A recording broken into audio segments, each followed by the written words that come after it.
हरे कृष्णा।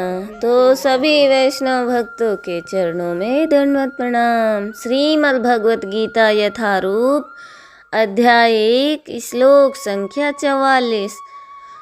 अहो बत महत् पापम कर्तुं व्यवस्थिता वयं यत् राज्य सुख भो लोभेन हन्तुं स्वजनम् उद्धतः। अहो बत महत् पापं कर्तुं व्यवस्थिता वयं यत् राज्य सुखलोभेन हन्तुं स्वजनम् उद्धतः। अहो बत महत् पापं कर्तुं व्यवस्थिता वयं यत् राज्य सुखलोभेन हन्तुं स्वजनम् उद्धतः।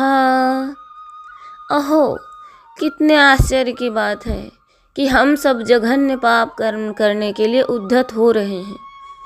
राज्य सुख भोगने की इच्छा से प्रेरित होकर हम अपने संबंधियों को मारने पे तुले हैं। तात्पर्य श्रीला प्रभुपाद के द्वारा। श्रीला प्रभुपाद की जय, गुरु महाराज की जय, आप सभी वैष्णव भक्तवृंद की जय। स्वार्थ के वशीभूत होकर मनुष्य अपने सगे भाई, बाप या माँ के वध जैसे पाप कर्मों में प्रवृत्त हो सकता है। विश्व के इतिहास में ऐसे अनेक उदाहरण मिलते हैं, किंतु भगवान का साधु भक्त होने के कारण अर्जुन सदाचार के प्रति जागरूक है, अतः वह ऐसे कार्य से बचने का प्रयत्न कर रहा है। तो हम यहाँ पे देख सकते हैं कि जब अर्जुन तो साधु स्वभाव के थे, इसलिए जिसका साधु स्वभाव होता है वो कभी किसी पर आक्रमण नहीं करता, वो किसी से बदला लेने की सोचता भी नहीं है। पर जो साधु पुरुष नहीं है, जिनका स्वभाव साधु आदि नहीं है, वो दूसरों के प्रति हमेशा ईर्ष्या द्वेष भाव रखता है। भगवान ने मनुष्य को विवेक दिया है, नया कर्म करने का अधिकार दिया है। सो का विष्ट होने के कारण ही अर्जुन यहाँ अनुश्रुम परोक्ष अतः यह कर्म करने में अथवा ना करने में, अच्छा करने में अथवा मंदा करने में स्वतंत्र है। तो भगवान ने सभी को विवेक अलग अलग दिया है, अलग अलग नहीं दिया है। भगवान ने सभी को विवेक दी है, बुद्धि दी है, मन दिया है, तो उसका प्रयोग करने के लिए दिया है, दुरुपयोग करने के लिए नहीं।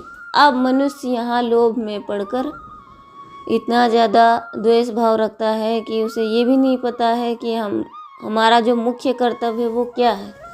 जीवेर स्वरूप है नित्य कृष्ण दास। तो हम सब क्या हैं? कृष्ण के दास हैं। हम सभी लोग भूल गए हैं कि हमें क्या करना चाहिए और क्या नहीं करना चाहिए। जो करना चाहिए उससे तो हम बहुत दूर हैं, और जो नहीं करना चाहिए उसी को हम पकड़ के बैठे हैं। हम दुर्योधन से सीख सकते हैं। दुर्योधन ने क्या किया?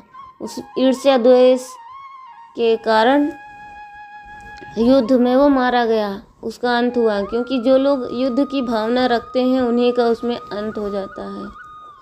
तो अर्जुन यहाँ पे युद्ध नहीं करना चाहता है। अतः यह कर्म करने अथवा ना करने, अच्छा करने में अथवा मंदा करने में, इसलिए भगवान ने सभी को विवेक दिया है। विचार पूर्वक कर्म कर्तव्य करने चाहिए। तो जो भी काम करना चाहिए मैं पहले उसको विचार विमर्श कर लेना चाहिए, विचार करना चाहिए। परंतु मनुष्य सुख भोग आदि के लोभ में आकर अपने विवेक का निरादर कर लेते हैं और राग द्वेष के वशीभूत हो जाते हैं, जिससे उनके आचरण शास्त्र और कुल मर्यादा के विरुद्ध होने लगते हैं। परिणाम स्वरूप इस लोक में उसकी निंदा, अपमान, तिरस्कार होता है और परलोक में दुर्गति होती है, नरकों की प्राप्ति होती है। अपने पापों के कारण उनको बहुत समय तक नरकों का कष्ट भोगना पड़ता है।